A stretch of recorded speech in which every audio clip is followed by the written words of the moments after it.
Assalamualaikum warahmatullahi wabarakatuh. Jumpa lagi dan ketemu lagi di channel YouTube saya, Audio Rosokan. Oke, di kesempatan hari ini saya akan membuat sebuah tutorial ya. Tutorial ini ya semua yang hobi di bidang elektronik pasti ini mengalaminya dan pasti melakukannya. Oke, jadi kali ini saya memberikan sesuatu penataan ya, dulu penataan tutorial penataan final Toshiba dulu. Habis gitu kita pasang PCB-nya. Nah, di kesempatan ini PCB final, kalau kita memakai 2U terus tidak menemukan PCB 2U, gimana caranya? Oke, jadi kita akan membutuhkan 2U untuk yang ukuran 2U ya. Itu membutuhkan sebuah PCB untuk penempatan air cover sama air basisnya, begitu belum? Jadi tetap lihat video saya sampai selesai biar teman-teman tahu caranya gimana kalau nggak ada PCB. Oke, jangan lupa didukung channel YouTube saya, Audio Rosokan, dengan cara like, comment, share, dan subscribe. Oke, terima kasih. Lanjut. Oke, bola, jadi tema kita itu bagaimana cara kita itu memasang TR final ketika kita tidak mempunyai PCB atau PCB final ya. PCB final ya Toshiba, final Toshiba, bukan Sanken ya, ini Toshiba. Oke, tak jelaskan belum biar sampai nanti itu mau beli itu biar tahu ukuran berapa, terus untuk ukuran 20 cm itu isi berapa sebenarnya. Oke, tak jelaskan dulu. Untuk pendingin ya, hedging atau pendingin, untuk saya pakai ini ketebalannya 6 mili, 6 mili ya. Untuk 6 mili, untuk panjangnya itu 20 cm ya, 20 cm yang saya gunakan sekarang itu 20 cm, ketebalannya 6 mili. Dan ini saya memakai Toshiba ya. Toshibanya itu saya isi 8 set ya, 8 set. Sebenarnya untuk 20 cm, untuk panjang 20 cm itu bisa berisikan 10 set ya bolo. Ini memang saya paskan untuk penataannya, saya isi memang 8. Ini mau rencananya saya buat power Twitter ya bolo, buat icik-icik ya, buat outdoor ya, buat untuk tingkatan hajatan, untuk outdoor begitu ya bolo. Terus untuk penataannya memang saya sengaja saya pasang 8 set ya, 8 set. Oke, untuk pemasangannya seperti biasanya kita ukur dulu. Jadi saya untuk pemasangannya bolo antara ujung sini ya, untuk ujungnya heatsink sini memang saya pas dengan ujungnya Toshiba. Jadi saya ukur pas, memang saya ukur dengan pas ya. Untuk pemasangannya jangan lupa dikasih osilator, baik osilator berupa mika atau osilator berapa pasta ya bolo. Untuk pastanya jangan lupa, untuk penghantar panas ya, biar panasnya mudah diserap untuk pendinginnya, begitu ya bolo. Jangan lupa ya, paling enggak kita beli pasta yang kayak begini ya bolo. Oke, dan jangan lupa ditata dengan rapi kayak begini. Usahakan antara kanan dan kirinya itu ukurannya pas biar rapi bolo ya. Oke, jadi untuk untuk apa namanya, kalau kita nggak punya PCB untuk pemasangan final kayak gini, otomatis walaupun kita punya terus ukurannya nggak bisa 8 set, kita bisa memakai PCB yang kayak gini bolo. Oke, tak kasih contoh, kita bisa memakai PCB polos kayak gini. Oke ya, PCB polos yang berukuran untuk panjangnya 20 cm ini bolo, untuk panjangnya 20 cm dan terus ini berapa ya, 20 kali 15an lah bolo, ini ya kali 15an, kurang lebih segitulah lah. Terus kita ukur kayak gini ya bolo. kita ukur. Jadi usahakan untuk PCB ini bisa numpang atau di atasnya pendingin ini ya bro. Kita ukur kayak gini. Maksudnya kita ukur sesuai dengan ujung pendingin sama ujung pendingin. Bentar ya bro, tak ambilkan pulpen dulu. Kita di sini menggunakan spidol kayak gini ya, spidolnya kayak gini. Saya tidak promosi, cuma ya ini untuk dibuat pertukangan ya bro, sebenarnya untuk pertukangan.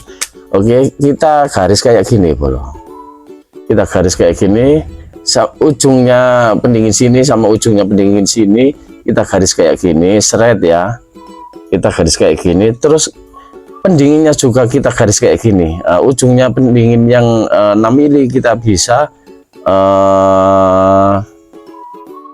coret kayak gini, terus ujungnya sini juga kita bisa mencoretnya. Oke. Terus kita paskan untuk sirip.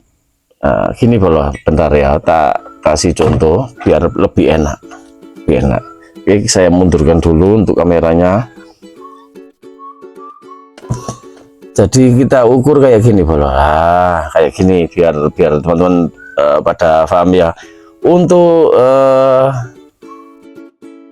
sirip yang di dalam itu kita bisa coret kayak gini, seret. Untuk lurusnya kita paskan dulu ya. Terus untuk sirip yang ini nomor 2 bisa kita coret kayak gini, seret. Oke. Jadi gini bro, saya jelaskan. Untuk yang sini memang nanti bisa kita garis atau kita bisa cutter ya. Kita cutter pakai cutter ya. Kita garis dulu untuk lurusnya ke sini sama sini, seret gitu ya. Kita ukur kembali yang sebelah sini. Yang sebelah sini diukur. Ini memang caranya untuk apa ya? Biar pas nanti ujung sini kita coret kayak gini, seret. Sama sini kita coret kayak gini, seret. Kita coret lagi, seret. Ujungnya lagi sini ya. Ketika sudah kita coret kayak gini bro, sudah ada coretannya ya, maaf agak silau ya, kayak gini. Sama yang sini itu kan sama ya bro, kita garis sama ya, penggaris juga bisa kayak gini ya bro, kita garis kayak gini. Bentar ya bro, ini sebuah contoh saja untuk teman-teman yang nggak punya PCB final, bisa kita memakai kayak gini. Oke, jadi kayak gini bro, tinggal kita garis coret sama pulpen ya, bisa spidol juga bisa. Oke, jadi ini lunas ya bro, lunas antara sini sama sini itu sudah lunas. Oke, kita coret lagi yang sudah kita coretin tadi, kita luruskan sama yang sini. Oke, nanti enak bro, nanti enak waktu kita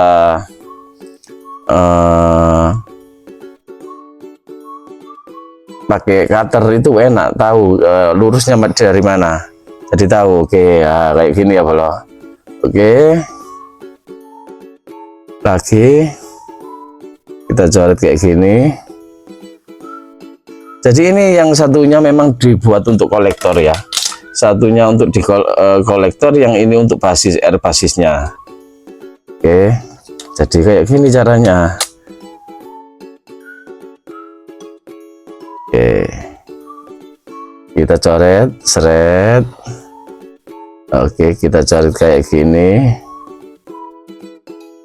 Satunya untuk air basisnya, seret. Oke, sudah jadi bolo. Habis gini kita potong ya bolo, kita potong untuk yang ujung sini. Sama ujung sini kita potong sama gerinda apa gergaji apa, pokoknya bisa kita potong lah. Kalau nggak punya gergaji, kita bisa memakai cutter kayak gini ya. Kita bisa memakai cutter, kita garis seret lurus sampai ke ujung sini ya, lurus. Terus kalau kita nggak mau pecah, kita bisa menggaris di sininya ya. Ya paling nggak kita ngasih titik lah, ngasih titiknya di sini. Oke, seret. Oke, sini sama sini bolo, biar nanti nggak pecah.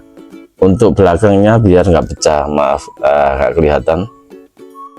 Sama sini seret seret, terus kita garis dulu biar nanti ketemu lurusnya bolo, ketemu lurusnya, katakanlah kayak gini. Oke bolo, kayak gini. Jadi nanti kita cutter juga untuk belakangnya, lalu kita patahkan tes gitu, sudah nggak ada masalah, nggak ada pecah ya. Jadi caranya kayak gitu bolo. Ini memang sederhana tapi ya sangat dibutuhkan para perakit pemula ya. Apabila kita merakit power terus katakanlah nggak punya atau jauh dari toko, katakan gitu, di tokonya nggak ada, kita bisa memakai cara kayak gini ya. Dan kita akan kerjakan dulu ini ya, kerjakan ini dulu, nanti sambil pemasangannya juga saya akan beri caranya ya, beritahu caranya. Oke, kita cut dulu biar nggak lama-lama untuk videonya. Oke bolo, ternyata sudah jadi, dan setelah saya garis-garis kayak gini ya, kita memakai cutter saja ya, manualan saja, kita memakai ujungnya cutter. Nah, kita garis seret gitu ya bolo. Oke, ternyata sudah berhasil bolo, sudah bagus ya. Paling nggak kita memakai 1 milian lah, 1 mili atau 2 mili boleh, terserah lah. Untuk yang penting itu jalurnya masih menyambung ya, nggak ada pecah gitu ya bolo. Yang penting itu jalurnya nggak pecah. Untuk tembaganya di sini masih tetap menyambung ya. Untuk air basisnya juga kita usahakan tidak ada sebuah tembaga ini menempel ke sini. Jangan sampai ya tembaga ini sampai nempel ke sini gitu ya bolo. Usahakan terpisah. Yang sebelah sini untuk kolektornya, yang sebelah sini untuk basisnya ya. Dan yang sebelah tengah ini untuk air kapurnya atau air emitornya ya. Oke bolo, jadi kita lanjut kayak gini. Oke, sebelumnya itu memang sudah saya tekuk-tekuk dan sudah saya potong-potong bolo. Jadi kita tinggal melakukan memasukkan ini ya, PCB-nya kayak gini. Oke, jadi ini sangat praktis sekali. Nanti hasilnya juga PCB-nya bisa ditaruh di atasnya bolo ya. Oke, hasilnya sudah masuk kayak gini, tinggal penyolderan saja bolo. Tinggal penyolderan. Jadi walaupun ini ya, mohon maaf, ini video sederhana, tapi ini pasti teman-teman juga mengalami kayak gini. Oke, habis gini kita langsung menyolder ya bolo, untuk kolektornya ya, untuk DC-nya. Untuk DC-nya kita sambung langsung menjadi satu, karena ini saya menggunakan 8 set. Kita sambung langsung ya, untuk jenis positif dan negatifnya. Oke, lanjut nyonyok menyonyok bolo. Oke, kita lanjut solder menyolder alias nyonyok menyonyok ya bolo. Oke, kita nyonyok menyonyok untuk kolektornya ya. Harus sabar lah bolo, namanya juga masang final. Pastikan bolo ya, untuk final untuk kolektor kayak gini usahakan jangan sampai ada kebocoran di heatsingnya ya.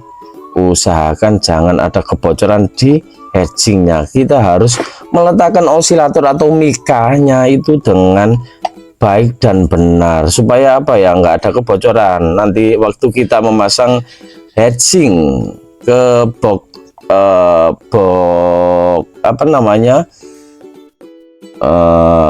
berupa seng atau logam, itu nggak ada kekonsletan bolo ya, nggak ada kekonsletan. Jadi nanti yo setelah kita memasang itu harus kita tes sama AVO, apakah antara heatsing yang ini sama kolektornya ini ada kebocoran apa enggak. Kalau sebuah induksi saja nggak masalah, yang penting nggak ada kebocoran sambung menyambung ya bolo.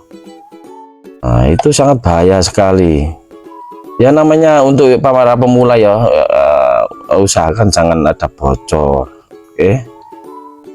Nah, kayak gini bolo, kita solder satu persatu biar untuk kolektornya nanti bisa bareng. Oke, sambung menyambung. Oke, kita langsung kasih timah saja tembaganya ya bolo, biar penghantarnya lebih cepat. Oke, kita sambungkan kayak gini biar lebih cepat ya, antisipasi saja barangkali ya kan, barangkali tembaganya itu ada yang pecah, barangkali kayak gitu ada yang pecah tidak menyambung kan, nanti bisa tersambung jadi satu ya bolo. Oke, usahakan ya kayak gini bolo.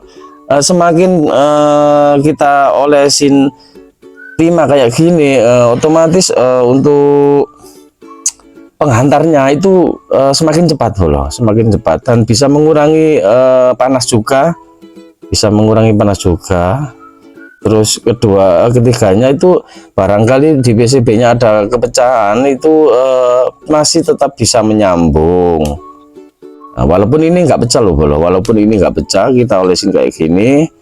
Jadi ini suatu cara yang mantap ya, mantap. Perlu bila perlu dicontoh ini bolo. Oke, nah kayak gini bolo. Oke, sip. Jadi kelihatannya itu ya bagus juga, rapi ya kan. Oke, nah ini tinggal dikit ujungnya tinggal dikit kayak gini. Nah, diolesin sekalian ya bolo, nanti bisa dipasang kabel untuk dari PSU-nya. Oke, lanjut satunya bolo, yang sebelahnya sini bolo. Ya sabarlah bolo. Namanya juga nyonyok menyonyok ya bolo, harus membutuhkan kesabaran bolo. Nah, pokoknya jangan lupa bolo ya, didukung channel YouTube saya ya dengan cara like, comment, share, dan jangan lupa bolo di subscribe bolo ya, di subscribe. Oke, ini caranya supaya apa ya bolo, teman-teman itu kalau cari PCB di toko terdekat terus nggak ada ya, bisa dengan cara kayak gini. Ini sangat mantep lah. Oke ya, usahakan ya untuk kakinya yang tengah ini tersambung dengan jalur kolektornya, dengan jalur yang PCB ini. Oke,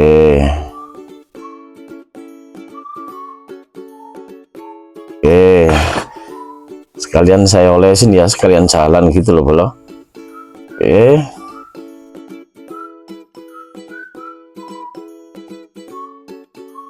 ini mau rencana dibuat order ya bolo, untuk Twitter tingkatan teropan atau tingkatan hajatan ya, hajatan kemanten atau hajatan segala hajatan lah.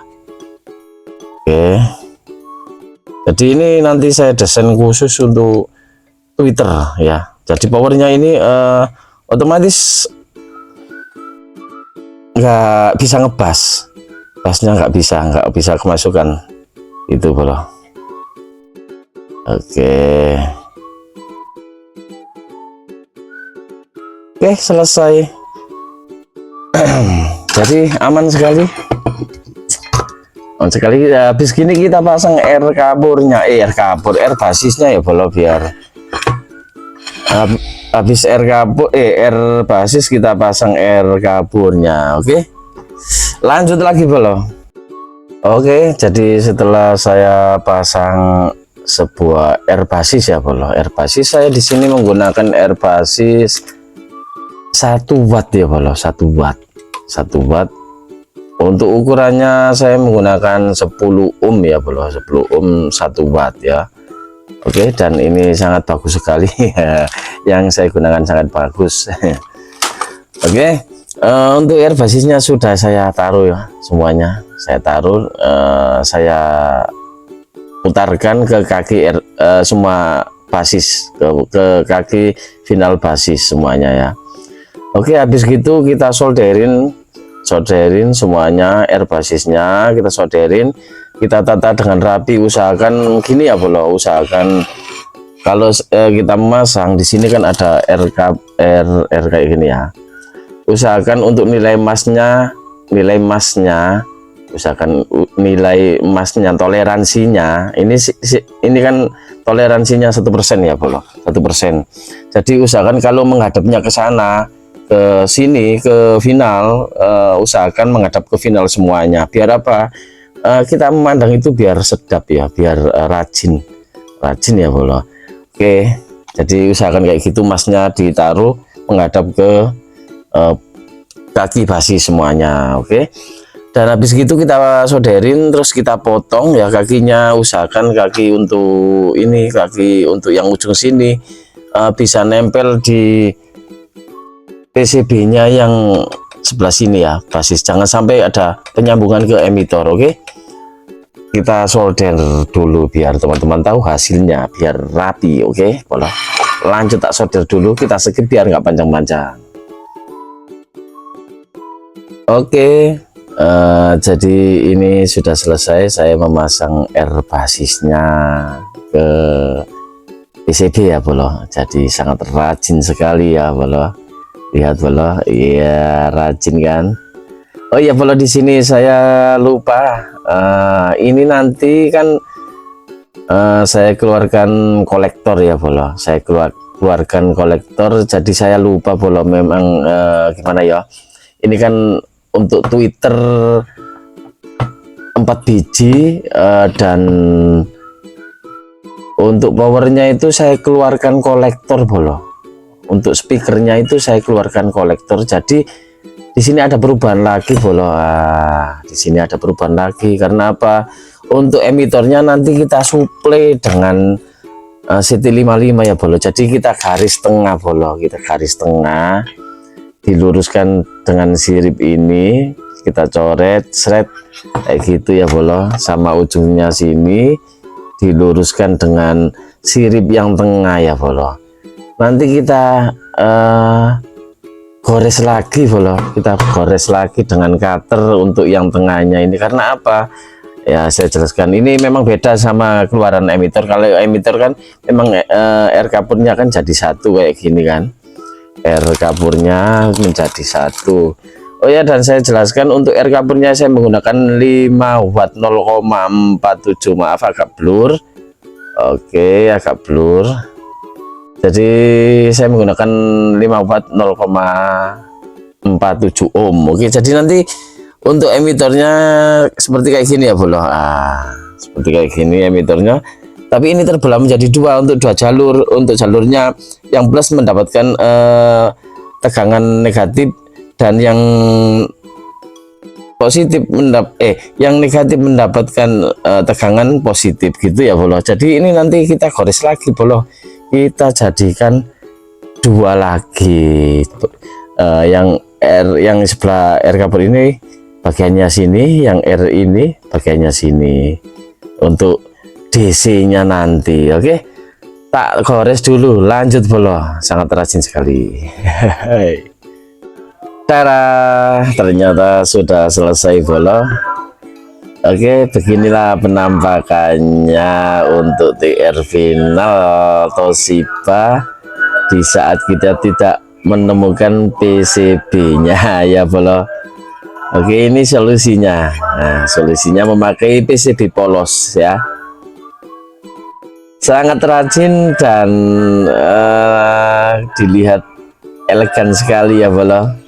Kita lihatkan kayak gini, sangat elegan sekali. Jadi ini sebuah edukasi atau pengalaman saya ya, untuk teman-teman para pemula bila tidak menemukan sebuah PCB TR final Toshiba. Oke, jadi kita bisa memakai PCB polos atau PCB yang belum ada lubang-lubangnya ya. Oke, yang kita cari itu kesulitan, jadi kita bisa menggunakan PCB polos. Oke. Terima kasih bolo yang sudah menyimak video saya, semoga saja bermanfaat. Kelihatannya elegan. Jangan lupa bolo ya, tinggalkan like, comment, subscribe pada channel saya Audio Rosokan. Yang sudah subscribe, saya doakan semoga sehat selalu sekeluarga dan rezekinya semakin gangster, lancar, samar, dan halal. Oke, terima kasih, semoga bermanfaat. Wassalamualaikum warahmatullahi wabarakatuh. Sampai jumpa di video-video saya selanjutnya. Terima kasih.